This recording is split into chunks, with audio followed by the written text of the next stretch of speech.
Hello, everybody. This is Eric Virathaler of Virathaler Studios here once again, back for another episode of Sit Down by the Fire. I'm here with my next special guest. Please introduce yourself. Hey, I'm Logan Wilhite. It's a pleasure to be here. Yeah, man. Certainly, of course. I definitely, really, truly do appreciate you being here. And so, yeah. So, how about that? You tell the audience who you are and what exactly is it that you do. I'm Logan Wilhite. I'm currently living in Dallas, Texas. I came from a small town in East Texas and moved out here. My father, I'm a supervisor at the e-commerce division for a car dealership, and I act and I write some different small screenplays and things of that nature. Just recently wrote a new short about men's mental health, which I think is a really important thing for us.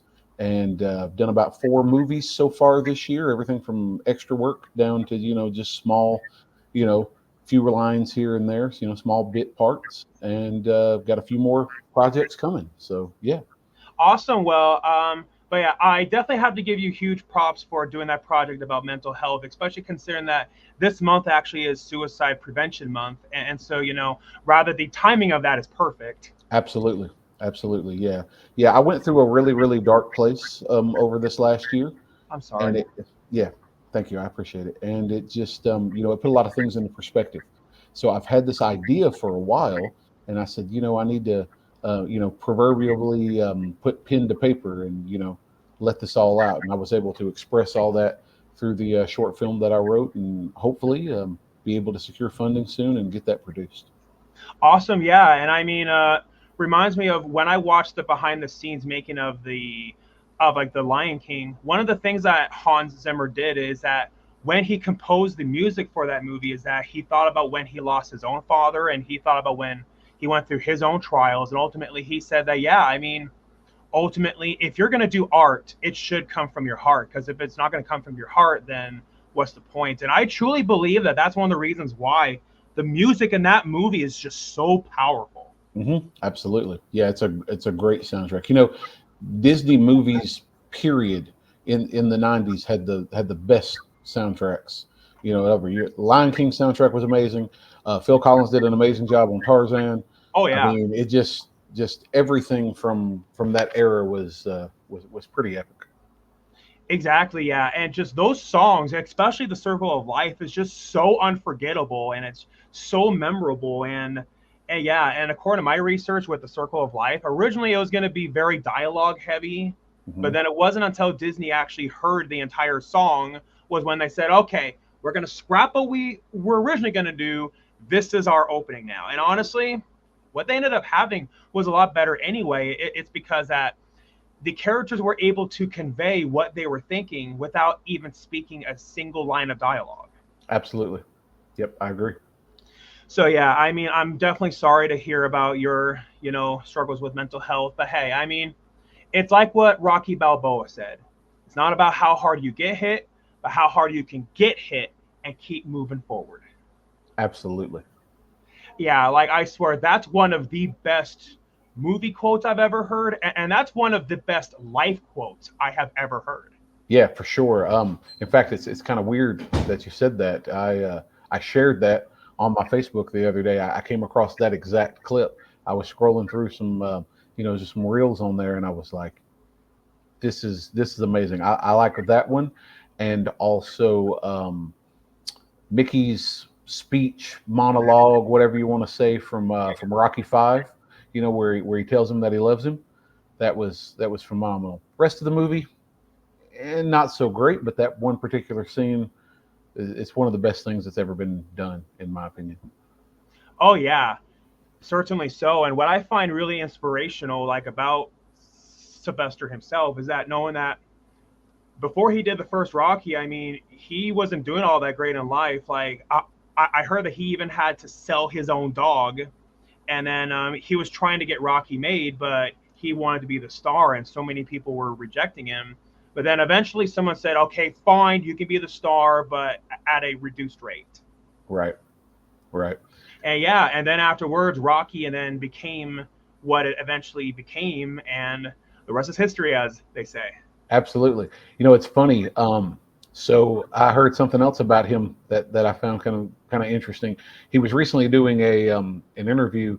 They were talking to him about Tulsa King, and you know that's a huge thing going for him right now. And they were talking about how he got his start.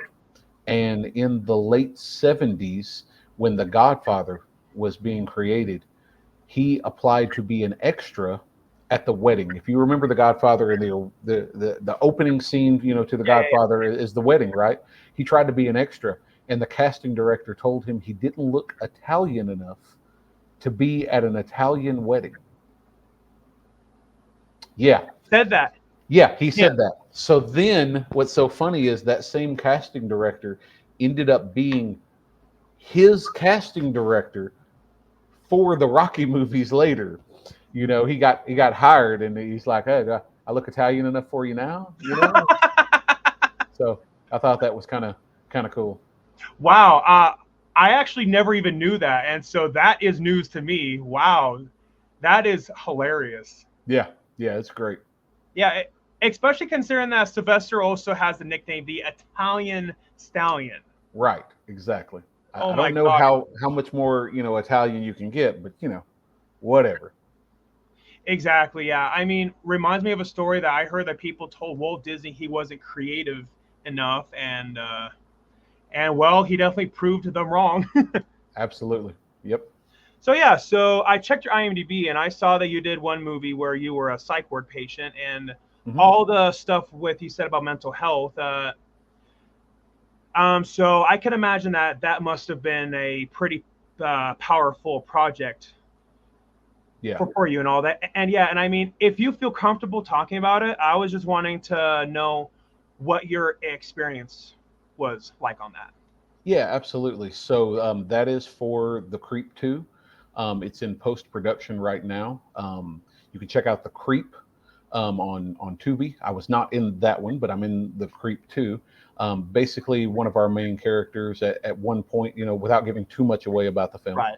um, you know, uh, he does end up going to a we'll call it an institution, and I was one of the characters there in the institution. I had to tap into my inner self. It's a non-speaking role for me, but I still had to tap into my inner, and I hate using this word, but my inner crazy person, and express some things that you would probably not normally do out in public and things of that nature. And Right. I had to be able to channel that, and there were things going on around me, obviously. So I had to think to myself, how would a person that had schizophrenia or something along those lines, like, I wasn't necessarily diagnosed in the film, but that's what I imagined for myself, right? I'm like, Right. Of this person course. has schizophrenia. So if I had schizophrenia, how would I react to these things going on around me?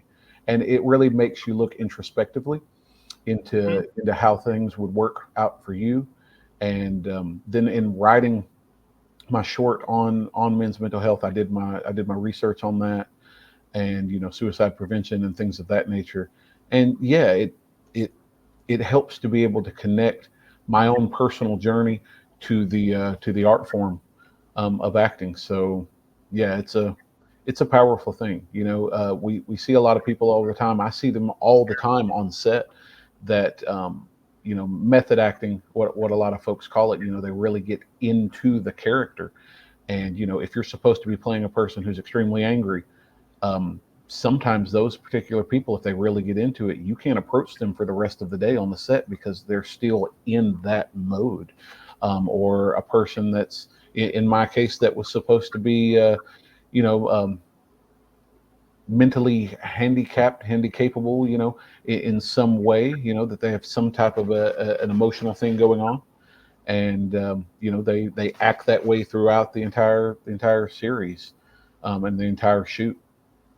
So yeah, it's a very interesting thing to get tapped into all that, for sure. Oh yeah, certainly so. And I feel like that if it's a character who you relate to playing, Hmm. then well, and then I feel like that playing that character makes it so much easier. Absolutely, and it makes it a lot more believable from the aspect. Like, me and a director friend of mine were speaking the other day, and we were just shooting the breeze about who we liked in films. We weren't talking about any particular project. We were talking about love interests, and there's been lots of real life spouses and people, significant others that have played opposite each other in films, and you can tell when character A and character B are in an actual relationship, and when they're just pretending to be in a relationship for the film. If they're in an actual relationship, it seems to flow a lot more smoothly Oh yeah. because it's real, it's relatable. When they left the set that day, they went home together. Like they came to the set together. So it's a real life thing. You get that all the time. Fathers and sons, mothers, daughters, husbands, wives, girlfriend, boyfriend, whatever the case may be. If they're in a real relationship together, it's so much. Uh, yeah, it definitely makes an impact for sure. Oh yeah, certainly so. Like I feel like a good example of that. Even though I love the Sam Raimi Spider-Man movies, I mean, one thing that I will say that I thought was better about the Mark Webb movies is that I thought that the chemistry between Emma Stone and Andrew Garfield was a lot better in those movies than more so than Kristen Dunst and Tobey Maguire.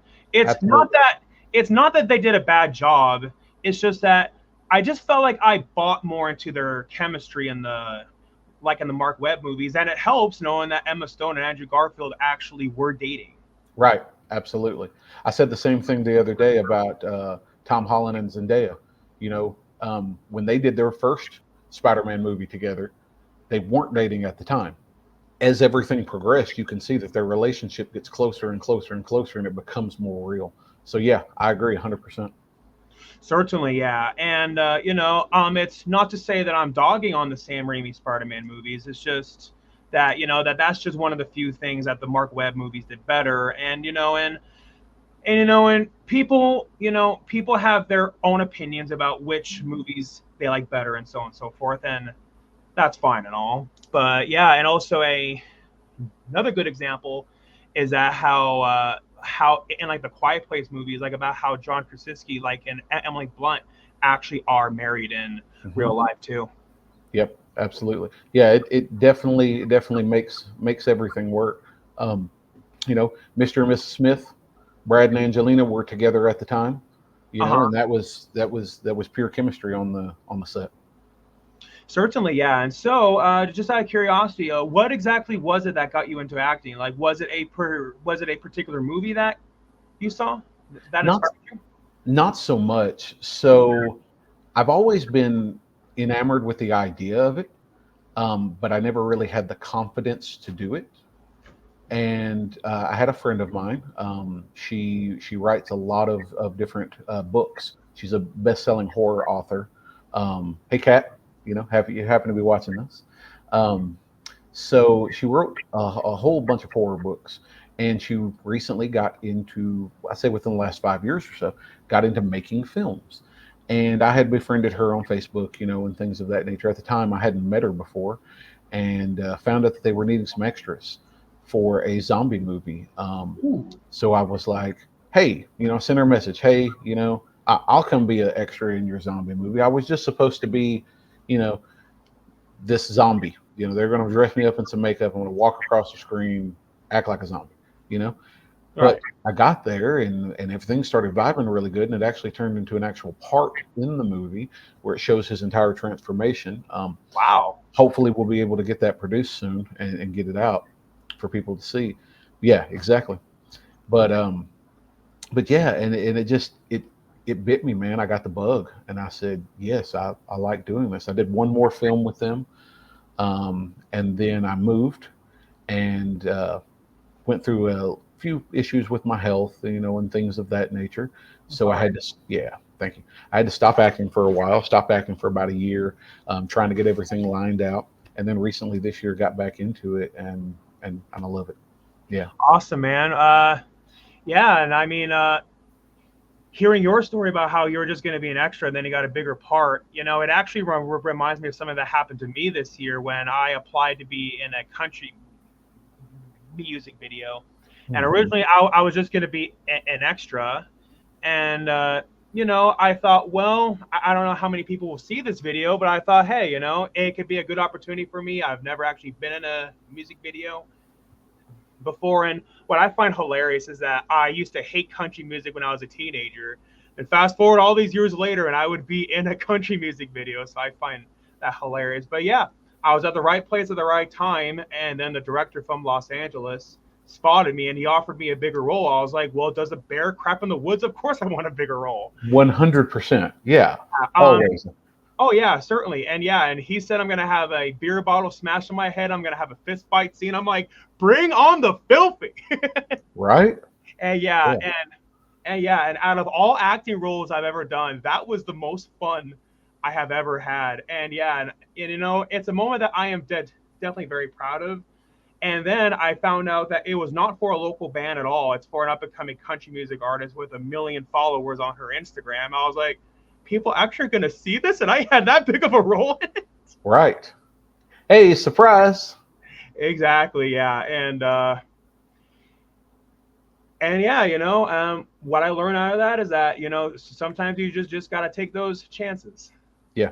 You got to jump. I see a lot of people in life that I think are capable of doing great things, but they're scared to take that first step. And like, I get it. I 100% get it. I Mhm. stayed scared in the dark to take those steps for years. Fear of rejection, fear of, am I good enough? Things of that nature. And then I just, one day I woke up, realized where my life was going. And I said, you know what? Fail, succeed, whatever the case may be. I'm not going to sit back in the dark anymore.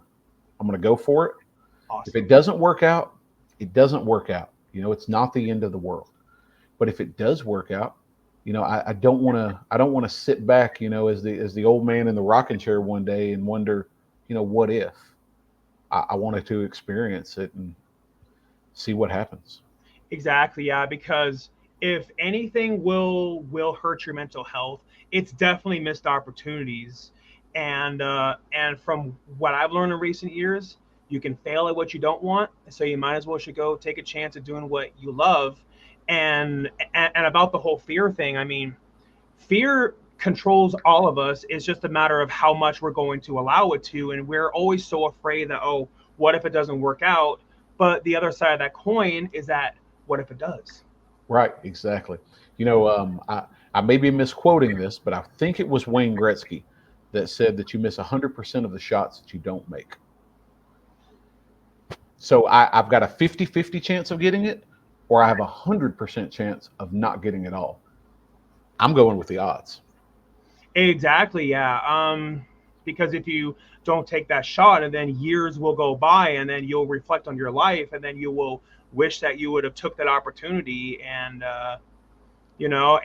that will catch up to your mental health. Absolutely. Certainly, yeah. And so it sounds like you're more so interested in the acting realms versus like producing and directing. So it's definitely something that I want to look into. I've never had any type of formal training for it whatsoever, but every time that I'm on set, I'm with the crew as much as I can, as much as the cast, trying to sit back and observe them, not get in the way while they're doing their middle of their production, right? Right, of But course. but be like, okay, so that's how we set this up, and that's how we set this up, and this is what the lighting should look like, and this is what this is how the camera should be angled, and things of that nature. So I'm slowly trying to learn in the back, and then also asking any questions that I can. I recently got hooked up with a guy who has his own production company now, and he's going to start producing things, and I'm going to slowly work my way, into those type of productions should he allow me to, and move into that area for sure. It's something that's definitely piqued my interest. Awesome. Well, I am definitely very happy for you, and I also certainly wish you the best of luck on all that. Well, thank you very much. I appreciate it. Yeah, man. Of course, anytime. And so yeah, and so you also said that you're into script writing too. Mhm. So how exactly did that come about? So that was just something that I just sat down one day and I had wrote this first one for my men's mental health journey, and then I've kind of started a second one as of right now, which is about a young couple who, due to unforeseen circumstances, aren't able to be together, and it's a story of their life and how they're going to proceed moving forward, and whether they're going to end up together or whether they're not. It's one of those. I don't want to necessarily call it like a Romeo and Juliet story because that's been done to death, but it's Certainly. something along the lines of the universe, and I'll just put it that way. The universe doesn't feel that we should be together, but we're going to try to see if we can defy all odds and be together. So that's kind of where this is going to go with that. Okay, awesome. So basically, it's a different twist on the Romeo and Juliet thing. Yeah, exactly, exactly. Yeah, Awesome. Yeah, I mean, I think that that would be a great way of going about it because I mean, Romeo and Juliet is in the public domain, which is why that there's been endless amounts of adaptations of it. And ironic, I mentioned Lion King and how that's based off of Hamlet, and Lion King 2 is based off of Romeo and Juliet. And yeah, and I mean, ultimately, you got to find ways like to keep your audiences engaged and interested because eventually they will get bored of seeing the same thing over and over again. absolutely. I was just a commenter on another person's podcast the other day as a producer that we have out here, and they were talking about that and people bringing those things up, and I made the comment, and I think I stand by it, that you must constantly try to reinvent. I mean, here's the thing. Let's take action movies for example, right? Uh-huh. An action movie where the rugged, handsome, good-looking hero shows up and there's explosions and he saves the day and he gets the girl, and life is all sunshine and rainbows and unicorns, right? Uh-huh. And that's cool, don't get me wrong, that sells tickets, that puts butts in seats, right? It does. But how many times have you seen that? You've seen it thousands and thousands of times. So to throw a little twist in there, maybe he is a hero, but maybe he's not a hero that you really like. Maybe he's more of an anti-hero type setup. Twist it up a little bit. Um, Black Adam, there's a good example of that, right? Um, is Black Adam a good guy? Yes, but is he really a good guy? No, and so there's a whole vibe that comes along with that. Um, Another young writer that's out here that's supposed to be producing something soon, and I wish I had any kind of dates for you or anything like that. I'll try to update you when I can. But Right. he's about to do a fan fiction adaptation of Red Hood, which I thought was going to be epic, because if you follow anything in the DC world, and you know about Red Hood, so that's a kind of anti-hero Batman and Robin esque type world. So I think it's going to be very, very cool should he be able to put it out. Oh yeah, certainly so. And I think that Red Hood is like one of like the coolest characters in like the Batman franchise. And it's just a shame that like that Hollywood hasn't done anything with Red Hood yet. But I think they eventually will. Yeah, But I think it's on the list. It's on the list. Like, okay, we're going to hit these people first, these characters, and then eventually we'll get to it. yeah, matter of fact, I believe in the Dark Knight Rises there actually was a nod to Red Hood. Like there's that part like where Bane is robbing the bank or whichever, and then like he's wearing that entire red helmet like that covers his entire head. But Right. yeah, that I'm pretty sure was intended like to be a nod to the Red Hood. More than likely, yeah. Throw that little Easter egg in there for sure. Yeah, exactly. I mean, even in the Dark Knight during that opening scene, like where the Joker and his gang is robbing the bank, those masks that they're wearing actually are a nod to the 1960s show. Right. Right. Exactly. So yeah, and I mean, just knowing that they were able to have that subtle nod to the '60s show, which is more campy, but the Dark Knight movies were a lot darker. And so yeah, One hundred percent. so knowing that they were able to do that while not ruining their dark and serious tone, I mean, you seriously definitely got to give them props. Yeah, yeah, 100%. I think in my opinion, and some would argue, the whole Dark Knight series was some of the best stuff that we've seen come out in years, in absolute years, and I love everything in that series. I've got to go back and rewatch the latest Batman, and I know that's out of that series, but I've got to go back and rewatch that, the one with Pattinson Yeah, in yeah, it. yeah. Yeah, so I've got to go back and rewatch that because, like I said, I was in a weird place over the last year, and I watched it during that time, and I didn't think it was that great. But then I have other people who come back and tell me that it was actually really phenomenal and that he did an amazing job. So I've got to go back and watch that. So I can't put anything, any opinions on that until I go back and revisit it. But as far as the series goes, yeah, anything in the Dark Knight series was just phenomenal in my opinion.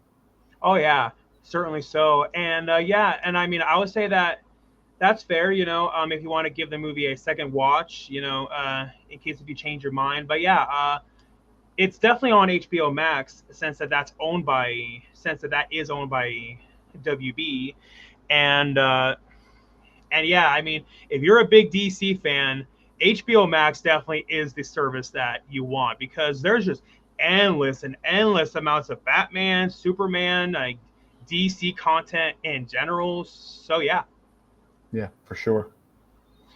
and yeah, and one criticism that I heard of the Robert Pattinson Batman is that like it's 3 hours long, and there were people complaining about its length, while some said that it justified its length. But yeah, so I guess before you rewatch the movie, were you yourself under that same opinion too? Yeah, actually, I was. It seemed, and I understand that they were, trying to establish this. What word do I want to use? This newer, broodier, darker, telling, right, of the Batman series, which I think they pulled that off, and they were trying to build up to that. But I think it had so many times in it that it was so slow, and it just kind of drug on. I didn't think it needed to be. I think we could have taken it, pumped up the action a little bit, split it into a first film and a second film, that were each about an hour and a half, 180 minutes, maybe, something along those lines. And maybe it would have been a better setup in my opinion. Yeah, and I mean that's the same thing that they did with it.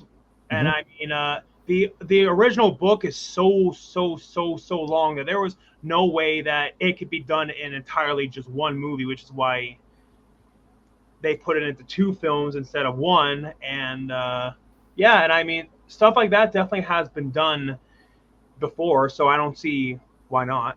Right. Yeah, absolutely. You've got to remember that people are going to watch your film, especially if your plot line is good, your direction is good, it's produced right, you've got the right talent in there. But you can have amazing talent and an amazing director, an amazing script, but if you don't capture their attention, it's going to fail, regardless of how well you do. Certainly, yeah. And I mean, if you lose their attention span, well, then they're not going to care about everything else that is going to happen. 100%. That's why so many sequels, I think, in my opinion, fail.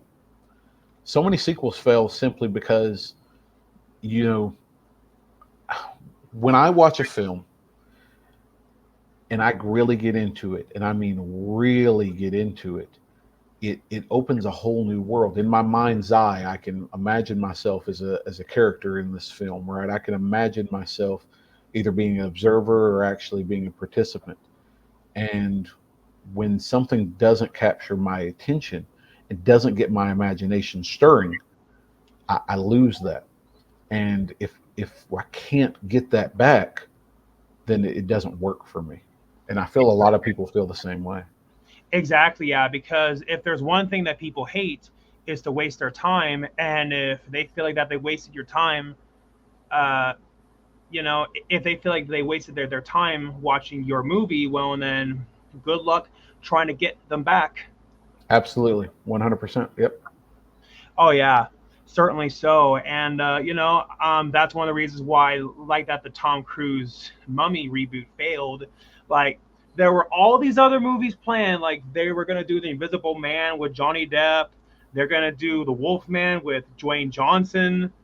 Interesting choice, by the way. And they were gonna do a Javier Bardem Frankenstein movie, and all that got canceled because that the Tom Cruise Mummy failed, and and people and also including myself were saying that they were more focused on like setting up sequels and whatnot rather than actually focusing on the story that they had. And when I left watching that movie in theaters, I was just so underwhelmed. Yeah, I'll be honest with you. I don't know that I even watched it. I think I saw a lot of people in there and heard their feedback from it, and didn't even try. Yeah, and now certainly, of course, I'm not trying to disregard all of the hard work they put into it. It's because I definitely do get it that they put a lot of hard work into it. I just think that they made some mistakes like that cost them a lot. And hey, I Mhm. mean, it seems like Universal did learn from that. Like all the movies going afterwards were done with lower budgets, like the Invisible Man remake that they did, which was honestly the last movie I saw in theaters before lockdown. And yeah, and I thought The Invisible Man was great. And so yeah, so it sounds like that they definitely are on the right track now. Yeah. So let me ask your opinion on this. It's my turn to ask a question. Here we go. Okay.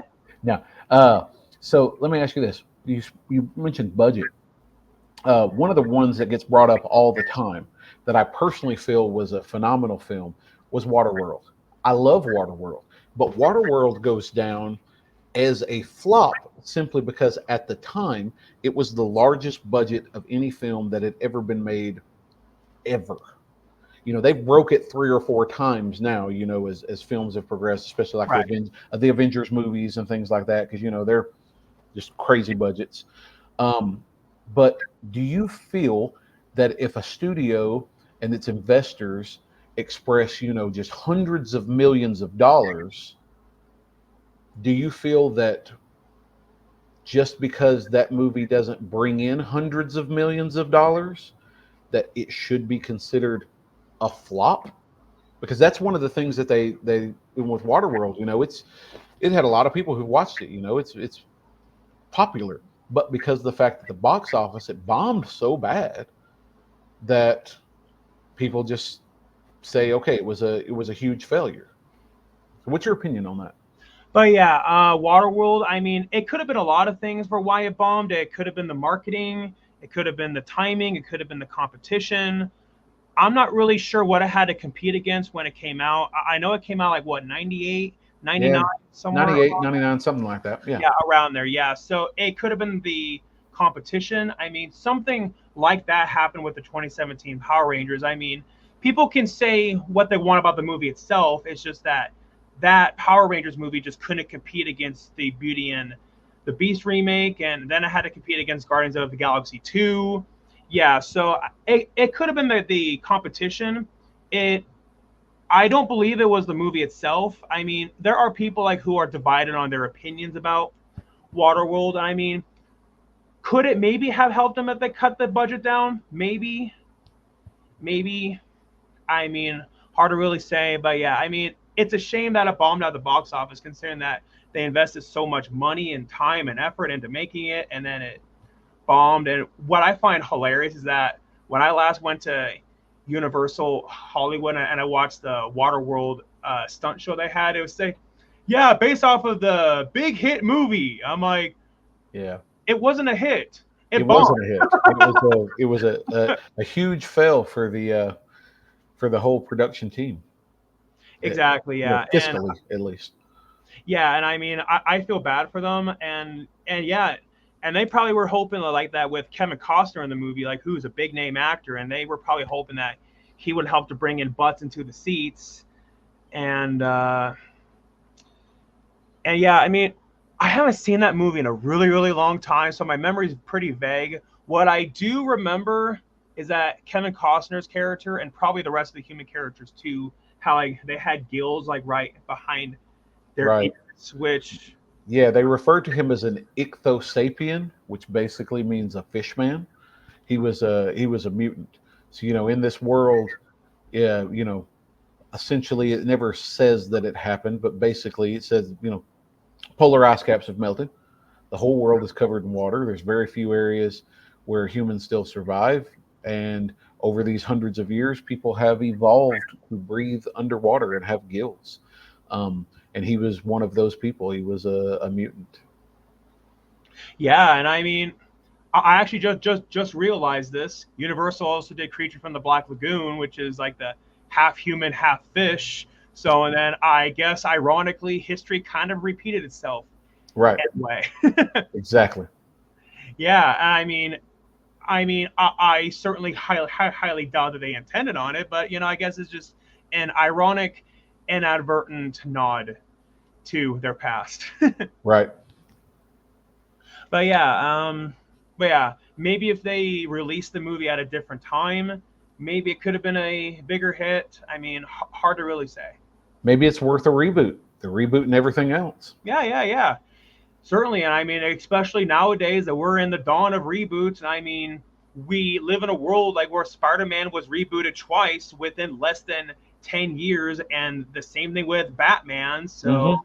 and yeah, and Superman's getting rebooted yet again next year with the James Gunn version. Right. And I'll I'll have to see what that's like. Certainly, yeah. So you mentioned a Waterworld reboot. Who would you cast like in the role of Kevin Costner's character, and who would you get to direct it? Hmm. That's a good one. I don't know. You know, you mentioned it earlier. You mentioned Garfield. I think he could pull off. He could pull off a good. I believe they called him the Mariner. Yeah. Is the character's name? I think he That could sounds do it. right. Yeah, I think he could do it. That would be interesting. Oh yeah, I mean, not my first choice. I was gonna say like Michael Fassbender, but Andrew Garfield, yeah, Yeah, I could see that. Yeah, or you know, John Krasinski. You mentioned him. yeah. That could be a good. That could be a good thing for him as well. Certainly, I could yeah, see that. and yeah, and I also mentioned a possible director. I mean, knowing that he's not only just an actor, but he's also a director too, and so you know, Yeah, I could see that. yeah, you know, the more and more we talk about this, the more and more that I actually want to see this happen. Right? I think it could be great. And I'm going to tell you what. You know, there was that subliminal message that went along in this, in that you know, global warming, the ice caps are melting, et cetera, et cetera, et cetera, and we're more prone to that belief system now than we were before. So maybe you play on the environmental aspect of it.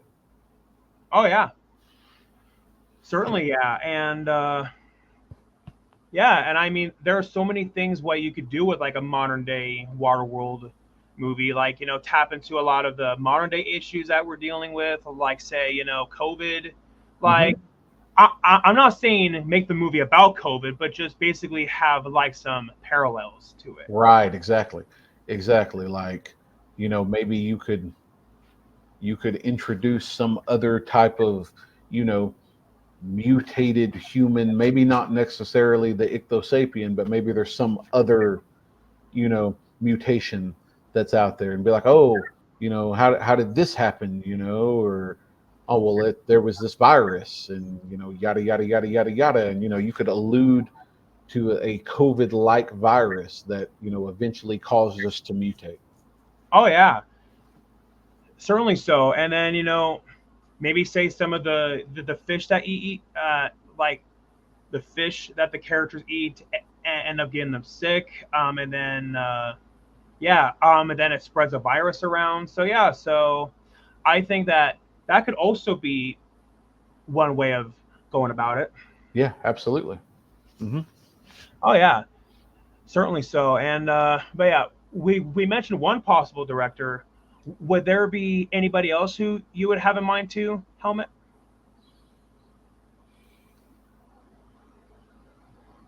This is going to sound crazy, but I really like the stuff that he's directed. Okay, I think maybe Ang Lee. interesting choice. You know, I think I could honestly see that. Yeah, it's a thought, and I'm like, I don't know. I've liked some of the other films that he's done. Um, we could get plenty of different stuff if we threw plenty of explosions and stuff. We could throw Michael Bay in there Yeah, at yeah. somewhere. We could have some explosions. But yeah, if they got Michael Bay, there is no doubt about it that they're gonna have that female character like who's eye candy and and revealing her butt a lot. So don't be surprised about I that. mean, I'm just saying it gets people in the theater. Certainly, yeah. Like I will not forget that when the first Michael Bay Transformers movie came out was back when I was in junior high. Every guy at my school was saying, yeah, I didn't really care for the movie, but Megan Fox though was hot, and so yeah, and I I mean, mean, let's be honest. Megan Fox was hot in that film, yeah, and I mean, 100%. there's also that saying that sex does sell. Oh, absolutely, sex sells. Sex and violence and blood and aliens. If you can put sex, violence, blood, and aliens together in a film, it's going to be a hit. Certainly, yeah, and I mean, look at how much money all the Saw movies made, Friday the 13th, and especially Friday the 13th. I mean, Friday the 13th definitely has its sex scenes and violence, For sure. For and sure. yeah. Absolutely. So I mentioned horror movies. Are you a fan of horror films? Absolutely. Yeah, I've always been a big fan of some genres, not so much other genres, but now having been in a couple of horror and horror-esque films, it kind of gives me a new view and a new outlook on it. So I'm widely expanding into that genre. I prefer the sub-genre in horror of zombie films. Anything that has to do with a zombie, they're my absolute favorite. Uh, you know, whether it's I Am Legend, 28 Days Later, anything along those lines, I really really like. Awesome, yeah. And I mean, back in the early 2010s, there was like that big zombie craze because of The Walking Dead, and there were so many zombie movies and TV shows and video games that were trying to cash in on that. There was World War Z that Hmm. came out. Yep. Yeah, World War Z. I thought that was pretty good. I liked it a lot. Uh, I like the fact how they threw in the aspect of that the zombies. Spoiler alert for anybody that hasn't seen World War Z. But let's be honest, you should have seen it by now. It's been out for a long time. But when they threw the aspect into it that the zombified people, the infected people, would not kill or go after a person if they had an illness. They would only take healthy people. It's great because at the root of all zombieism, right? At the root of it, what is it? It is an illness. It is an infection. And of this infection, what does an infected infection need? It needs a healthy host. So the fact that they threw that in there, that it only affected healthy people, and that if you were sick, it wasn't going to affect you. like the way that they threw that in there was pretty phenomenal. Yeah, which I think made it more terrifying, considering that humans, of course, want to be as healthy as possible, but then just knowing that that actually was a disadvantage makes it just that much more terrifying. Absolutely, yeah, I agree. Certainly, yeah, and I heard it was based off of a book. I haven't ever read the book, but from what I heard, it was a pretty big departure from the novel it was based off of. So people probably were upset about that, but since I haven't ever read the book, I'm like, I can't say anything about that. Right, yeah. No, I heard that. I heard that as well. I haven't read the book either, but I've heard that. I heard it was a fairly big departure. You mentioned The Walking Dead earlier, and as you know, it's based off of a graphic novel. Yes, it is. And from what I understand, and granted, honestly, even though I'm a Walking Dead fan, I haven't read any of the graphic novels. But it's a pretty large departure away as well. A lot of the things that happen to characters in the series either happened to a different character in the graphic novel, or they were under different circumstances and things of that nature. Yeah, and I mean, oftentimes movies based off of graphic novels or books or whichever, they're not always going to be entirely accurate. I mean, we also have to understand that they are two different mediums of entertainment. I mean, a really good example, Jaws. Originally Matt Hooper was supposed to die in it. It's because he died in the book as well. But then what happened was they're trying to get a real shark to attack the cage when they're filming it. But sharks usually don't go out and attack cages. But then one day, a great white shark was just swimming around, and then it got its nose caught inside of the cage. And then that's why that it looked like that shark was actually attacking the cage. But the problem was that there was nobody inside of that cage, and so they were forced to and then do that rewrite of the script, like to explain that Matt Hooper actually got away while, Right. while the shark was attacking. I mean, circumstances like that definitely happen where they have no choice, but they have to make changes. And oftentimes people say that the book is better than the movie. Even Spielberg will agree with this. The Jaws movie is a lot better than the Jaws book because the characters in the Jaws book are just so unlikable, and because of that, you actually want the shark to win. Right. Right. Well, Bruce, as they called him, Yeah, he's a huge character in the series. He's larger than life. So yeah, I'm not gonna lie. I rooted for him a few times. I mean, don't get me wrong. I absolutely loved it. At the end of the first film, where he was exploded by the chief, but yeah, a couple of the other people that he ate, I was digging it. I was into it. yeah, like especially in the Jaws sequels, like in Jaws 4, where oh my gosh, Jaws 4, oh gosh, that movie. I mean, considering that they went from top of the top to one of the worst movies ever made, where the shark roars like the shark roars like as if it's Godzilla, and oh Yeah, my god, Jaws: The Revenge. That yeah, that movie, it's a yeah. lot to sit through. 100%. Yeah, I agree. I'm with them for one and two. Three, I'll watch if there's nothing else going on. I'm not watching four. It's just not, I'm not going to do it. Yeah, like knowing that the shark is seeking revenge, but I'm like, but wait, the sh- the sharks in the other movies died. So what, is this like a cousin, nephew, or brother? Right. Exactly. Exactly. And what's hilarious is that they completely contradicted themselves, because there was that line in Jaws 2 where that one girl says to Chief Brody, "Sharks don't take things personally." So So then yeah, you based a movie purposely on them taking it personally. exactly, and that is so ironic. Hmm. Yeah, absolutely. I agree. So yeah, and I kind of feel like that Jaws: The Revenge, that was the early one of like the earlier ridiculous shark movies because afterwards there was Sharknado and Sharktopus. So Yeah, yeah. Now, some shark movies that I absolutely love. I thought Deep Blue Sea was amazing. oh yeah, I thought they did a really good job with that. Um, I was so on the Meg. It was all right. But yeah, and Sharknado is fun just to sit down and laugh at it is. how bad it is.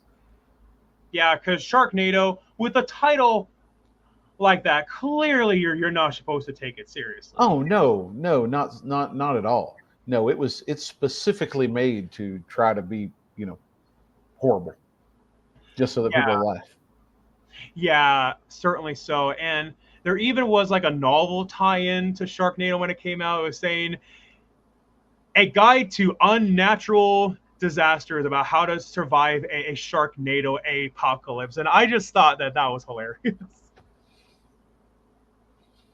But yeah, and but yeah, you mentioned Meg. One of the things that I heard people criticize it for, it's one of the more common ones that I've heard, is that okay, where did the other Meg come from? Like, while I get where they were going at, trying to have that, oh, that big plot twist, there's another megalodon. But people have always said, where did it come from? Right, right. So personally, I'm a guy who actually believes that we have not explored the ocean the way that we should have.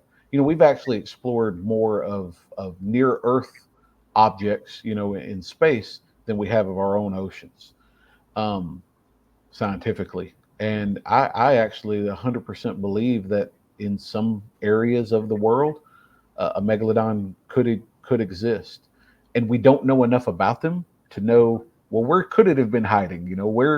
Where could it? I think it's something that we could definitely explore.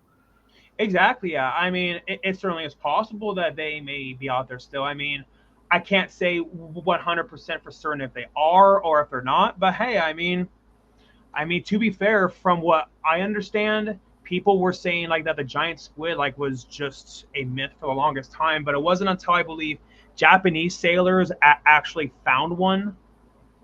Yeah, yeah, that's true. And then I can never pronounce the name of it. It's an ancient fish. It's got a really long name. Sounds Latin. I can't even remember the name of it. But they discovered it in the late '90s off the coast of South Africa, and they felt that it had been extinct for at least 1,000 years. And then they found them, and they've got a population. They exist. You know, Oh yeah. we as humans all the time, we're a little full of ourselves. We make these assumptions. We say, oh, we're the experts, we've done the research, and this can't happen.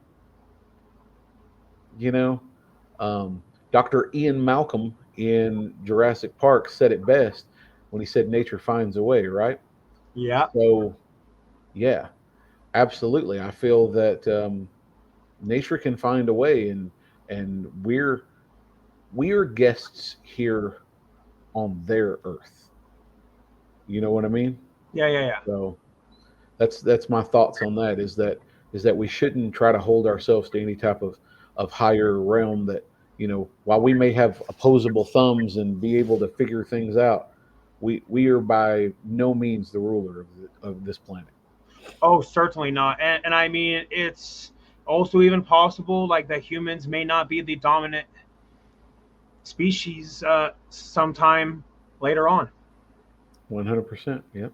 I mean, you truly never know what might happen. I mean, there could be like a another asteroid that comes like similar to the dinosaurs, but the advantage that we have over the dinosaurs is like that we have all of like these satellites and so and therefore that we can then better predict when stuff like that happens. But yet, life can also throw you curveballs too. 100%. Yep. Hmm. I agree. Yeah, and funny that you mentioned Ian Malcolm because according to my research, Jeff Goldblum was not the first choice. Oh, Apparently, Jim Carrey almost was going to be Ian Malcolm. yeah. So I don't think that anybody could have pulled it off the way that Goldblum pulled it off.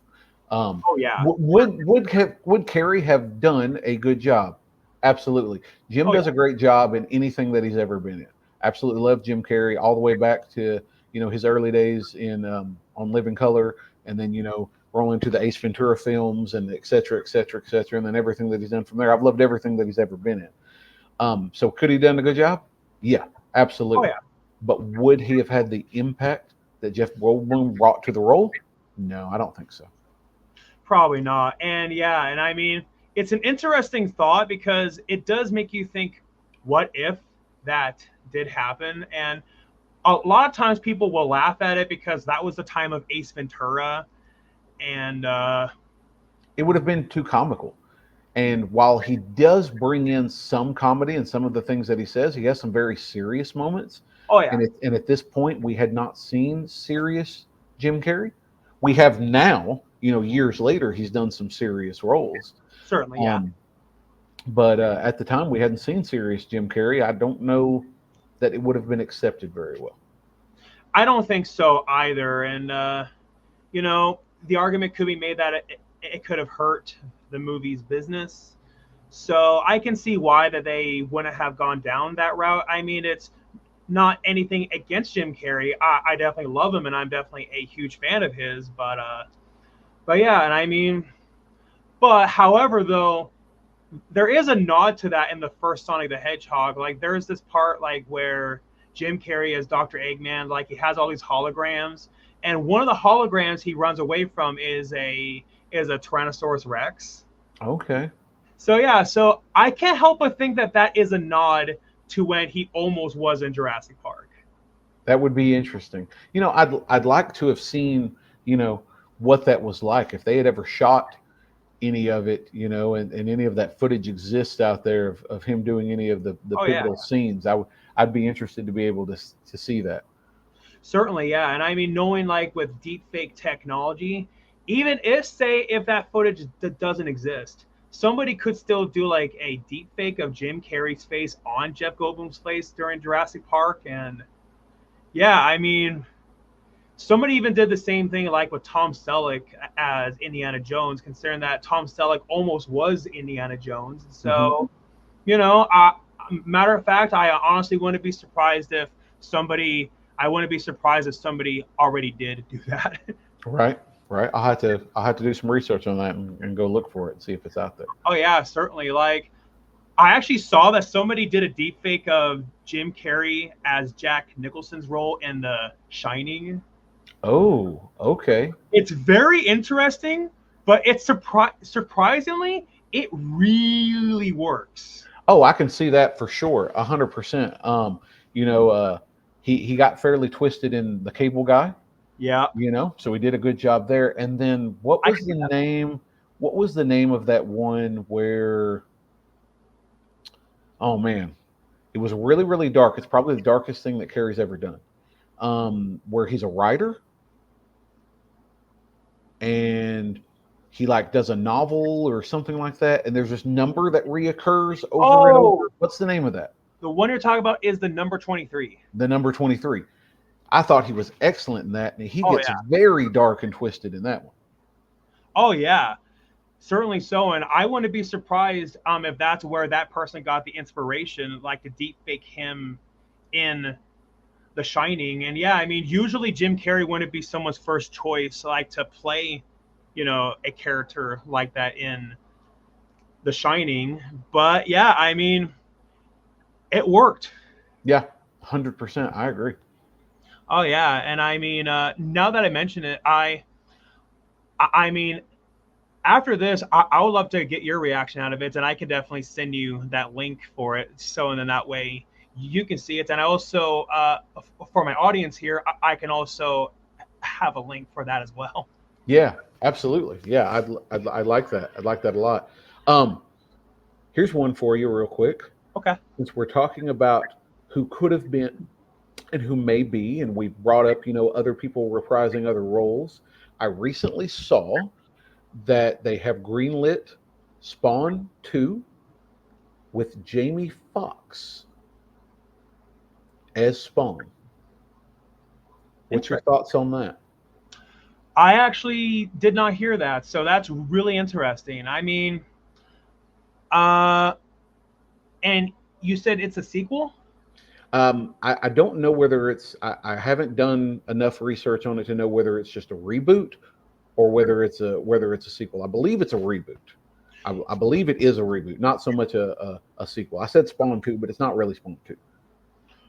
Okay, yeah. I mean, I can get why that they would want Jamie Foxx. It's because that Spawn is a character like of that color, and Jamie Foxx is a big name actor of that color. So I can see why that they would want Jamie Foxx. I mean, Jamie Foxx definitely has proven that he can do physical roles, and I mean, Jamie Foxx also has done comic book movies before, like he was Electro and Spider Man. So And then he I did can the see one it. for Netflix.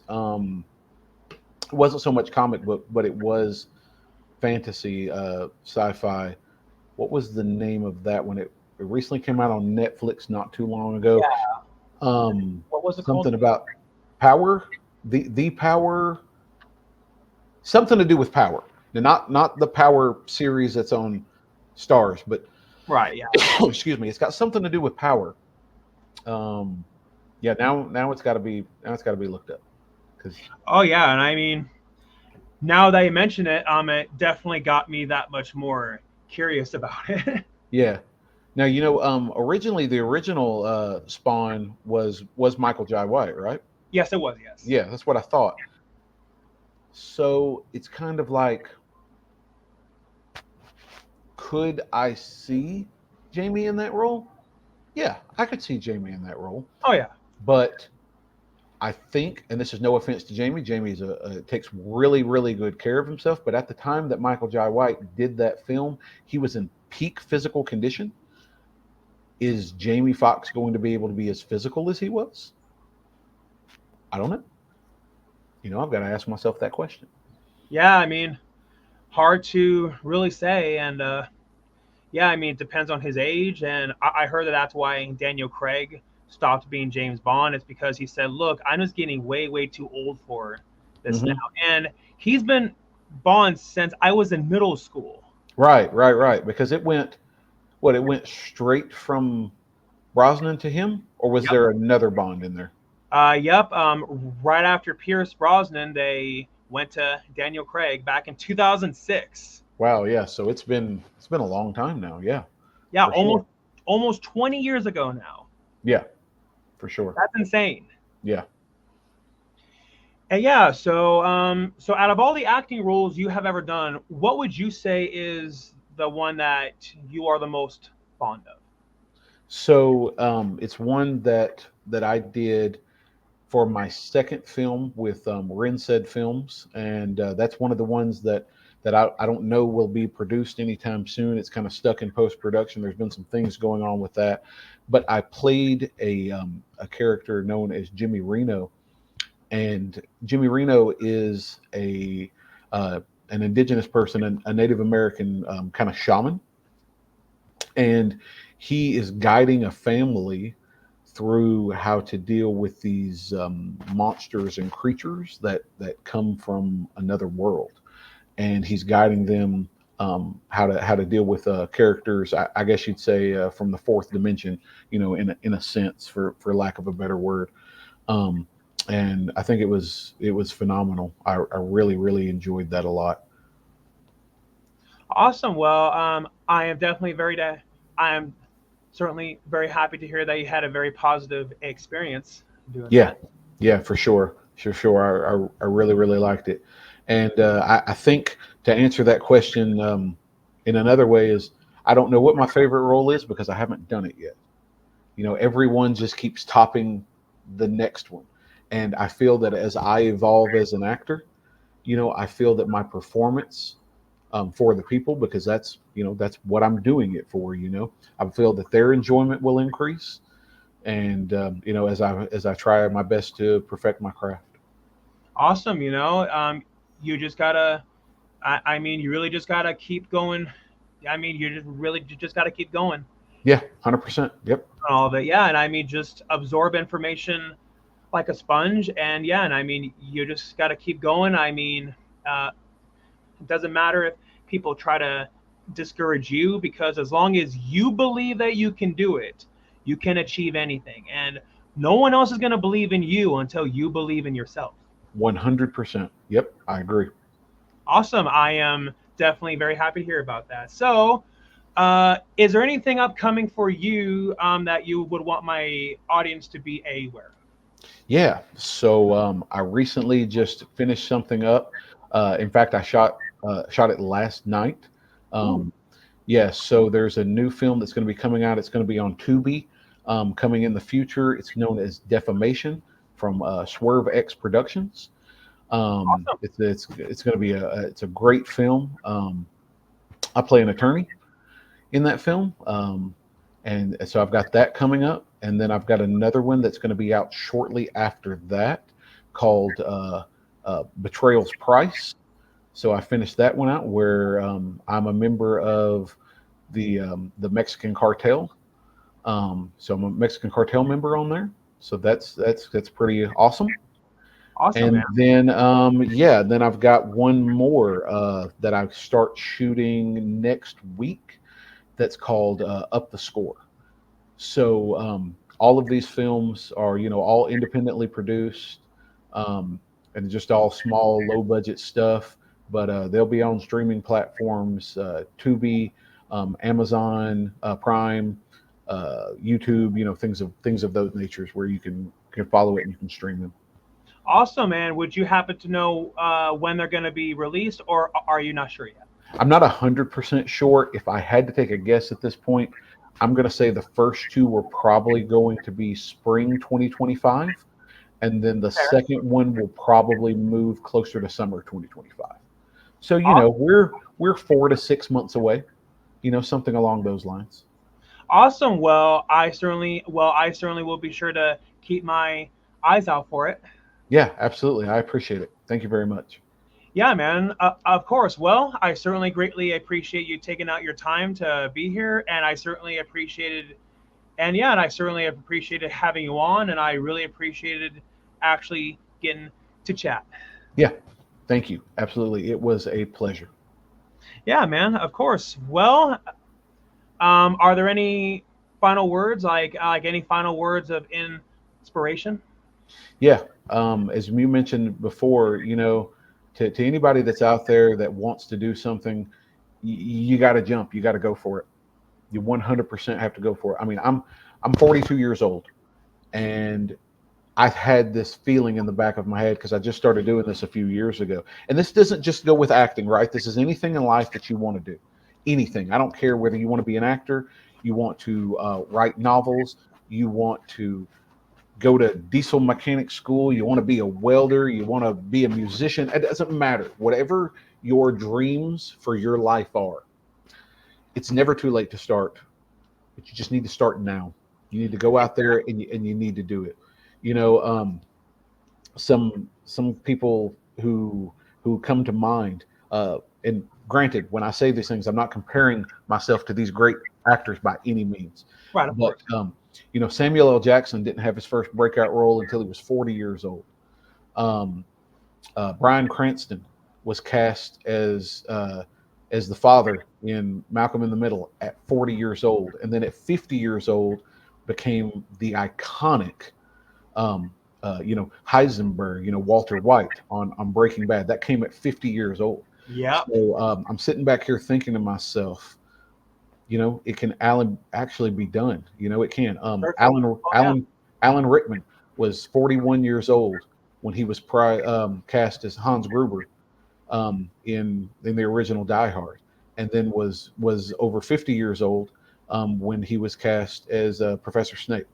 So it can happen. There's there's Certainly. there's no way for you to do it, but just to do it yourself. Certainly, yeah. And I also feel like a another good example is Tobin Bell, like who plays Jigsaw in the Saw movies. He didn't Mhm. get his big break as a Jigsaw until he was in his 60s. Yeah, absolutely, 100%. Speaking of another actress, real quick before, I just want to say some condolences. At this time, I'm not sure when your viewers are going to see this; they'll already be aware of it. But Dame Maggie Smith passed away today. Yeah. She was Professor McGonagall in the Harry Potter series, and then that's what most of our generation knows her at. Of course, she's been doing this for forever and ever and ever, and also in she played the mother in Downton Abbey. But yeah, so she passed away today. So condolences to there. Yeah, unfortunately, that was something that I saw today as well, and it's a real shame because so many people from the Harry Potter movies are passing away, like Alan Rickman, and yeah, and a lot of them have passed on now, and I Yeah, really, the guy who I can't remember his name for the life of me, but I'm horrible with names. But the guy who played Hagrid, he yeah, passed away last year, I think, or maybe year yeah, before. yeah, it was last year or I think early this year, but regardless, though, it was pretty recent. Yeah, yeah, It's a real shame, and I mean, ultimately, people always use that excuse. Oh, I can't do it because of my age. It's like the only time when it's too late is when you are dead. 100%. Yep, and that's my goal. They're gonna have to check me out of hospice so I can go do an audition. You know, Well, man, I just want you to know you got me to cheer you on. absolutely. Thank you, brother. Yeah, man, of course, anytime. Well, yeah, I can leave a link in the, but yeah, I can leave a link in the description for this video here for people to give you a follow on Instagram if you have one, and yeah, Hmm. and I can have my audience check out your films. And thank you so much. Yeah, absolutely. Thank you. It's been a pleasure. Yeah, man, of course. You have a fantastic day. You too.